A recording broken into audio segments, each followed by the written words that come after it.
So for 17, 18 years of my life, I lived my life as a gay man. And for so long, I thought that I was living my truth, when in reality, I was living my wounds. And the thing about it is this: when you are living your wounds, you want other people to lick your wounds. You want them to coddle your wounds. You want them to accept your wounds. And the thing about it is this: God doesn't want you to keep on being broken. He doesn't want you to stay broken. He wants you to be healed. He wants you to be fixed. He wants you to, yes, come to him as you are, but don't stay there. And I think too many times in the gay life, you have people that celebrate you right where you are and keep you there. They keep you stuck. They validate your confusion. They validate the distortions. They validate the dysfunction. And they never want to see you grow beyond that. You know, so many of my gay men and women are out here being swallowed by the life, and they just have a cheer section. People that are clapping for them, people that are celebrating them, talking about, yes, baby, you were born this way. There's no other hope for you. This is just who you are. This is just who you are. But God is saying that I created you to be more. I created you to be more than just what hurt you. I created you to be more than just your afflictions. You know?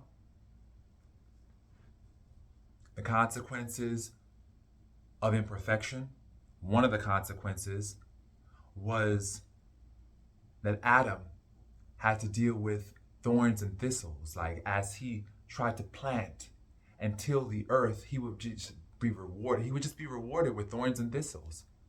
Thorns. Thorns. And then we think about how Jesus, he actually took the thorns and he put them as a crown on his head. You know? These people crowned him with thorns, and he wore that crown because he knew that it would ultimately be his glory. And that's why I realize that even with this thorn of homosexuality that I have, I can still allow God's glory to manifest within me. And I think that even Paul, he mentioned in the scriptures how he was battling a thorn. You know, he had a thorn in his flesh that kept slapping him and kept tormenting him. And he begged God, 3 times he begged God to please remove that thorn from him. And God said, no, my grace is sufficient. You know, because in your weakness, God's power was being perfected. It was being made manifest in Paul's weakness. And so in all of our weaknesses, and all of our tribulations, and all of our thorns, God's power is being made manifest. We get to see God and how he acts in our behalf as we continue to wage war against our thorns. And I'm realizing that, you know something? In my life, I settled. I settled for a lot of things. I settled for these empty truths. And I realized that, you know, the opposite of settling is endurance. You know, you settle for people that you don't want to hang out with. You settle for these things because what you want is not coming to fruition. So you find yourself settling, but it's about enduring. Because I can't settle no more. I can't settle for beliefs and spaces that dishonor my beliefs, you know? I can't settle for false beliefs and distortions and lies and deception. I've been deceived for so long. I thought that I was living my truth, as I mentioned before. I thought that this was just who I am. Accept me as I am. You can't accept me as I am? Okay, then you don't love me. No, that wasn't the truth. Because here's the thing. Here's the truth about love. Love doesn't just leave you where you're at. Love challenges you to be more. And this is why we know God loves us, because he challenges us to be more. He says, I created you with more in mind. I created you with more in mind. I didn't create you to be in dark rooms, to be in back rooms, to be in places that are absent of light. He says that I created you to be children of light. You have to walk out of the darkness and into the light. Stop being sharers of the darkness. I believe it's in Ephesians 5, verse 7 through 11. God's telling us we are children of light. We have been called out of the darkness. We've been called out of the darkness, and it's like we keep on putting ourselves back in the darkness, right? I don't know, I can't tell you how many times that I have backslid and relapsed into homosexual behaviors because of my wounding, because of the abandonment wound, because of the father wound, the mother wound, the sibling wound, because of intense loneliness, things that I found myself agreeing to just to deal with the loneliness. Truth is, when you don't have a supportive family and when you don't have a support network that is healthy, encouraging, uplifting, you find yourself throwing yourself down a flight of stairs. You find yourself engaging in behaviors that are destructive when you don't have that love and that support in your life. And this video, I'm going to definitely be very raw because there are so many of us out here who not only don't identify as gay, okay? We don't identify as gay. A lot of the time, there are many people out here that are just doing this just to have company, just to have love, just to have support. They put themselves in situations that under any other given circumstance, they would have never found themselves in, all to try to be loved, all to try to avoid being abandoned. I gotta be honest, I was not born gay. This is a consequence of not having access to positive, healthy male role modeling.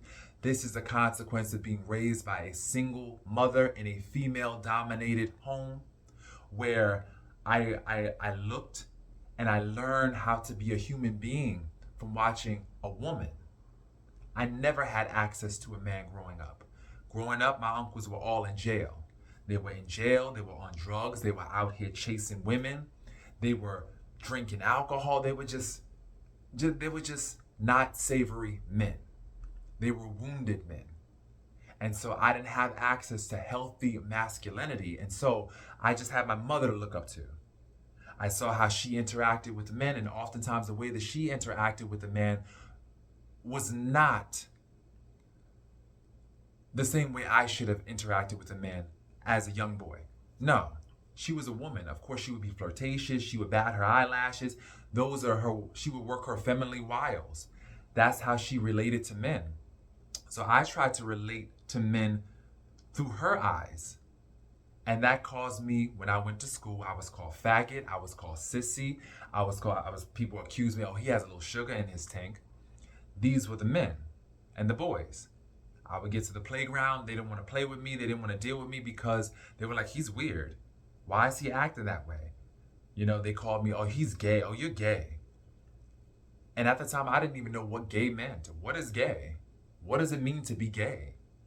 I didn't know what that meant. And so I would try to hang out with the girls. They would also call me gay, So it was like, oftentimes you just accepted a label that you didn't even know anything about. That didn't describe my situation. That was not my truth. My truth is that I was raised in a single parent household with no positive, healthy male role model. I didn't have no one to teach me how to be a man. I didn't have no one to show me the beauty of being a man, the benefit of being a man. And so not having access to that, definitely it distorted my perception of my own masculinity. It stunted my growth, as a man. It stunted my growth. And so I went into playgrounds and schools, and I would try to interact with people, and once again I would be bullied and put down and criticized. And oftentimes, after hearing that so many times, you start to believe that's what you are. You are gay. I must be gay. I must be gay.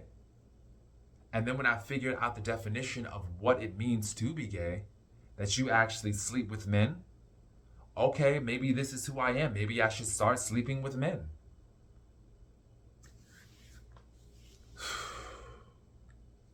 Because it's like, the truth is, when I was younger, I used to have crushes on girls. You know, in some ways, those crushes were kind of beat out of me because I remember how family would oftentimes shame me. That's why you have to be very careful about how you handle a young boy's crush. Making fun of him, laughing at him, criticizing him, telling him, oh, leave that girl alone. Leave that girl alone. She don't want nothing to do with you. Putting him down, that could definitely affect how he interacts with the opposite sex growing up. Because I remember I had this crush. Her name was Noya. And I liked her. I thought that she was beautiful. I thought that she was cute. And I had a crush. And oftentimes the adults, they would say, oh, leave that girl alone. She don't want you. She don't want you. They would just say very, very negative things to me. And when you think about that and how that affects you subconsciously, it's just that, you know, I was a very sensitive child. I have to be honest. I was a very sensitive child who dealt with a lot of trauma. Not having access to your father.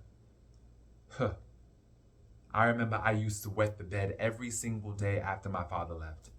Every single day I used to wet the bed. I was having a somatic reaction to the trauma, to the stress.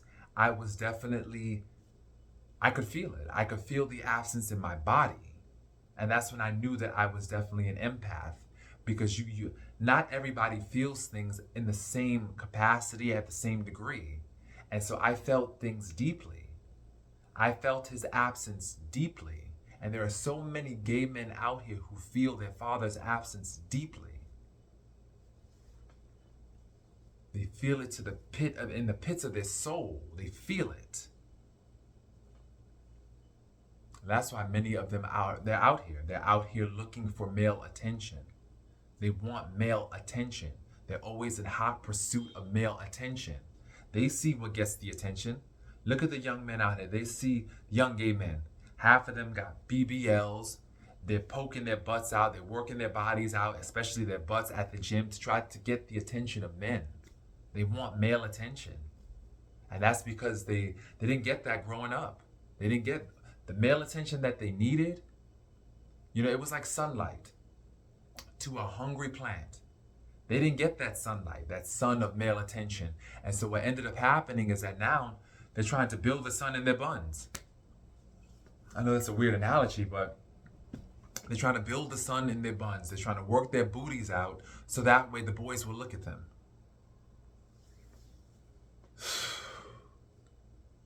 And it's just the things that we do just for male attention.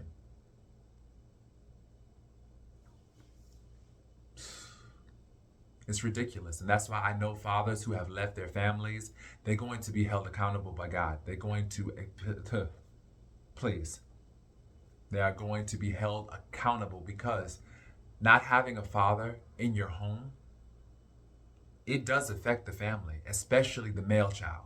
Especially, I'm not saying that it doesn't have an effect on the girl children, because it has a different effect, trust. It causes them to always seek their father in other boys, but it's different with men, because not having access to that masculine energy, your development as a man is altered. It's stunted. And you couple that with other adverse life experiences, it's a recipe for disaster. And we see that. We see a lot of gay men out here, they live in with AIDS and HIV because they never had a man teach them how to protect themselves, and they never were protected. They never were protected. They never learned how to protect themselves. All they learned is how to submit to a man and say yes. They watch their mothers. Oftentimes, the mothers trying to get company, they've submit to men. Yes, okay, yes. They submit, and so all we learn how to do is submit. There's so many young boys in the ground prematurely because they never had anyone teach them how to protect themselves. And that's what a father does. He provides, he protects, he disciplines, he guides. That's what a father does. That's his role. And oftentimes the fathers out here, I got to be honest with you, there are some great fathers now. I'm starting to see fathers now step up because they see the consequences of their absence. But a lot of fathers, on the flip side, they're not doing what they need to do. They're not protecting their kids. They're not providing for their kids. They're not disciplining. They're not guiding. They're trying to shirk their responsibilities onto women. And that's not the role of a woman. A woman needs to focus on her role, which is to love, support, nurture,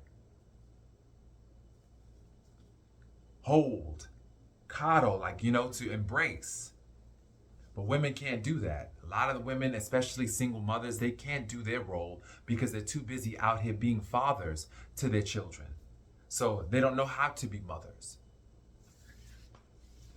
And it's not even that they don't know how to be mothers. Let me correct myself on that. They know how to be mothers, but they just don't have the time to be a mother. They don't have that. They're too busy trying to provide and protect and guide. They can't nurture. They got to make sure that their kids got clothes on their back, food in their mouths, the basic necessities. And it's unfair to single mothers. It really is unfair. And that's why I'm glad in this generation that many fathers are stepping up, because they see firsthand how not having access to a man in their lives, how it affected their own lives.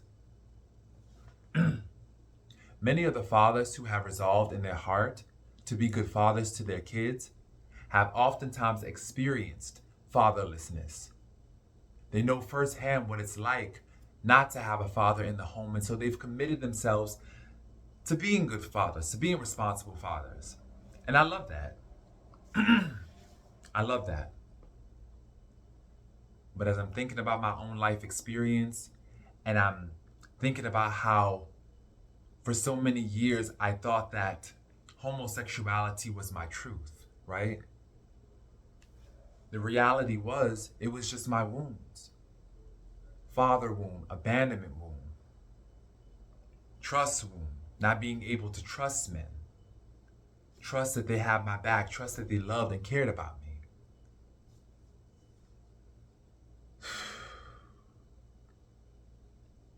And so we put ourselves through a lot of things trying to figure these things out. And I'm not going to lie to y'all. I'm not going to sit here and lie and say that it's easy to navigate these feelings and these emotions, because it is not. It is not easy to navigate this experience. It is a thorn. And some battles you win and some battles you lose. But you never stop fighting. You never stop fighting. And as you pick up more tools along the way, you do better. As you pick up these tools and as you learn to sharpen and use these tools, you do better. But oftentimes your spirit will convict you because you realize that I'm not living in harmony with my beliefs. I'm not living in harmony with what God's will is for my life, not my own will. I have to put my will to death. And that's another thing that's difficult.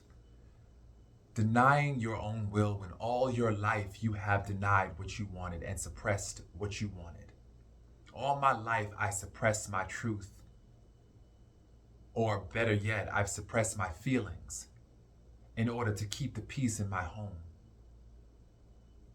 All the time I had to tone down my manhood, tone down because I knew it might have triggered my mother's anger or her upset or her own traumatic memories. So I had to tone down the man in me. Don't be too much of a man. Don't be too much. Tone it down. Be more of what they wanted you to be. Be more of what she sees a man as. I have to be my mother's fantasy, her idealized fantasy of what a man is. And all my life, I grew up being this idealized version of a man, but never really the man that I was meant to be. I had to make sure that I protected my mother's feelings. And I grew up always being what everybody else wanted me to be in order to protect their feelings. But what about me? Life will come back and ask you that question often. If you keep on self-abandoning and self-betraying, ultimately life will come back and ask you, what about me? Your inner child will be reaching up and saying, what about me? Why have you let me go? And so all my life, I abandoned myself. And then I open up the Bible, right? And I see the scriptures, and it's saying that I have to once again abandon myself. I have to put my desires to death and pick up my torture stake and walk how God wants me to walk. When you are younger, ain't no harder job than to deny your feelings, especially when all your life you did that. So you go out there, right? You go out there and you live your truth, or what you believe to be your truth. And you go out there and you say, I'm going to live my life my way, right? You're going to adopt the spirit of independence. You live your way. How is that working for you? I lived my way. How is that working for me? Well, I live my way, but the funny thing about living your way is that you have to live amongst other people who are also trying to live their way. So you keep on meeting people who are so selfish, who are living their way, that they don't consider you. And so you're living your way, you're living your truth, if you will, but then you keep on running into these people because they don't operate from spiritual principles. The reality is, God is never wrong. He is right on all the time. 1 Corinthians 15:33. Bad association, do not be misled. Bad association spoils useful habits. Yes. You have to be careful about your association, especially when you hang out with people who want to erode your faith. People who don't strengthen your faith. People who will try to talk you out of your faith because of their wounds, their unaddressed wounds. Because like I said earlier, you think that you're living your truth when you're really living your wounds. And you're dealing with people that will oftentimes lick your wounds, as opposed to really give you the sting of alcohol truth. That sting that cleans out your wounding, they refuse to give you that. They want to keep you sick and want to keep you mired in dysfunction because that's all they know. They can only offer you what they know. There's a saying, especially now in this generation, where they say that people can only meet you as far as they've met themselves. And if you continue to hang out with wounded people in wounded spaces, all they're going to do is keep you sick. They're going to keep you sick. They're going to want everyone else to accommodate your sickness. They're going to want everybody else to make space and tap dance around illness and ill ways of thinking. They're not going to correct you because, for one, they don't even have it in themselves. They don't even know how to correct themselves. They just don't have the wherewithal. So of course they don't mind keeping you sick because they keep themselves sick. But I'm going to tell you this hard truth. The moment that you decide to get well, you're going to notice that a lot of people don't want to deal with you anymore. A lot of people are not going to want to be your friend. A lot of people are not going to want to be around you because you become a reflection of their sickness. You highlight things in them that they're not ready to face. And so what ends up happening is that ultimately they're going to distance themselves from you. They're not going to relate to you anymore because once again, they relate to wounding, they relate to sickness, they relate to brokenness, dysfunction. I remember that as long as I was out there telling stories about boys who basically broke my heart to my friends, well, former friends, as long as I was out there telling these stories, oh, this dude, he hit me, he hurt me, and as long as I kept on telling those wounded stories, we were friends. They were like, yeah, we bonded over wounds. It was trauma bonding in a way. We bonded over traumatic experiences. But the moment that I decided to get well and say, I want to move, I want to get out of that roller coaster. I no longer want to be in relationship with dysfunctional men. The moment that I said that, we had nothing to talk about. The majority of our communication was based on wounding. Our closeness, our bond was based on what? Wounding. The foundation of our closeness, of our bond, was brokenness. And when you want to move beyond that, you start to realize that there are people out there who just won't vibe with you anymore. They won't connect with you. They won't jive with you because they're so used to that brokenness and they want to stay in those vicious cycles. This is why a lot of friendships, they end because over time you want to grow. You want to move forward. And some of your friends, they just can't. They just don't have the capacity, or they're not even ready to move forward. They don't have the insight, the awareness. They don't have the awareness. A lot of relationships end because of a lack of awareness. And as you grow and you change and you become a different person, you start to notice that a lot of people fade. That's just the reality of life. And does this mean that you stop growing in order to keep people? No, you got to keep growing. The same way birds got to fly, fish got to swim, we have to grow because stagnation is not an option. Stagnation is death. And so we have to grow. And part of growing is letting people go. And so ultimately, as you get deeper in your spiritual awareness, as you get deeper in your knowledge of God and His will for your life, you're going to have to let go of not only other people, but also former ways of thinking. You're going to have to let go of different behaviors, your attendance within certain spaces. You're going to have to let go of that. You're going to have to let go of certain practices. And that's life. And a lot of people, this is what they struggle with. They struggle with this concept of letting go. It feels like another abandonment, especially if you already have an abandonment wound. This might be very, very difficult for you. But then when you think about what am I letting go? I'm letting go of people that never held on to me to begin with. I'm letting go of the illusion of care, concern, brotherhood, community. But was it really love? Was it really love when I needed them, but they were never there for me? Was it really love when I told them that these boys broke my heart and these boys kept on using me and playing me and they just shrugged their shoulders or only gained entertainment from my tears? Was that love? Is it loving me to want to keep me in brokenness as opposed to giving me the message that will heal me? That's not love. That's not love to me. And like in this life, in the gay life, they will celebrate your distorted way of thinking.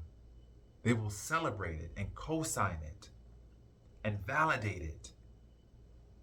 But they will never, never, never, never challenge that thinking and try to offer you a perspective that is more in alignment with the person that you could become. They want to keep you sick. They want to keep you trapped in this cycle of abuse and self-abandonment and self-betrayal because it benefits them. When I think about former lovers and partners and, these former hookups, they benefited from my brokenness. They would never tell me what I needed to hear because they benefited from me being broken. They got things, services, money, attention. They got things from my brokenness. But the moment that I became healed, all of a sudden I became blocked. I became an enemy to their desires. They had to go. They had to delete me, cancel me. But that's love? Because I don't want to continue to take abuse, because I don't want to continue to be broken and sick, because I just want to heal and be a better man, you don't want to deal with me anymore? Nah. Did these men ever love me? They wouldn't even show me their face. Psalms 26:4. I do not sit with men who hide their faces. That's all these men do, is hide their faces. They never want to give you a pic on the apps. Anytime you ask for a pic, you either get a decoy pic, which is a fake pic, or you get blocked. But that's love? You don't even want me to see you? You don't want to keep me informed? You don't want to tell me about your HIV status, your STD status? You don't even go and get tested? But yet you love me? To love is to protect, and these men do not protect. But then you can't blame them, because they never had a man in their lives who showed them how to protect themselves, let alone who showed them how to protect others. So it's just, once again, this cycle of brokenness. It keeps on being transmitted from boy to boy to boy to boy to boy. Someone has got to break the cycle. You got to break the cycle, period. And that's just the truth. And so whoever's listening to this video, just know you're not alone. There are plenty of us out here who once thought that we were living our truth, but who have now come to realize that we were simply living our wounds. And now it becomes a matter of, what do I do with this information? How do I heal from here? And so once again, I want to thank y'all for listening. Peace.